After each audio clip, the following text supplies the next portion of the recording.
উত্তর দিতে দেন আমাকে। আপনি দেবেন আপনি দেবেন।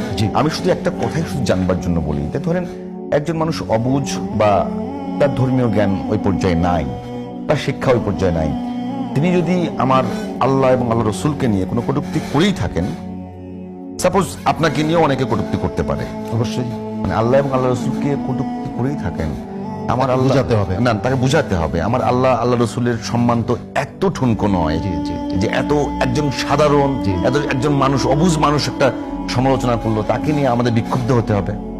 একদম কারেক্ট প্রশ্ন করেছেন। অবশ্যই এটা তো হচ্ছে। যদি আমি আপনার বলি, আমি বলি আপনার বক্তব্যের মধ্য দিয়েও কিন্তু মানে বিক্ষুব্ধ ভাবটা আসছে। আমি বলি এটা তো আসলে আমি শেষ করি, আপনি বুঝবেন প্লিজ।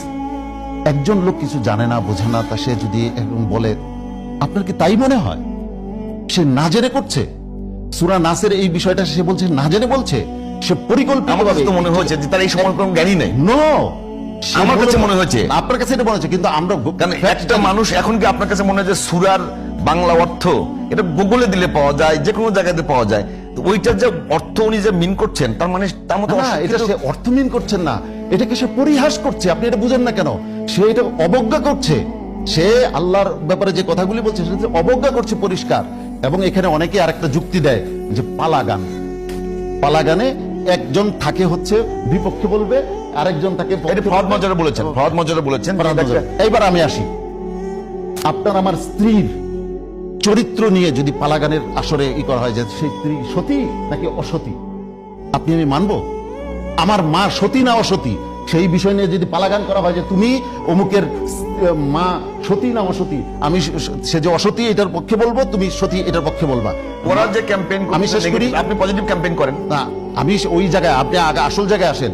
আমার মাকে নিয়ে করলে, আপনার মাকে নিয়ে করলে আপনি কি সহ্য করবেন? না, মানবো না। মানবেন না। আপনার মাকে নিয়ে মরলে মানবেন না। আপনার স্বাধীনতা, আমাদের স্বাধীনতা, এটা কি আমাদের স্বাধীনতা সংগ্রাম? আসেন আমরা পালাগান করি, স্বাধীনতা সংগ্রাম এটা আমাদের জন্য ক্ষতিকর, আমাদের জন্য ভালো। পালাগান করলে মানবেন আপনি?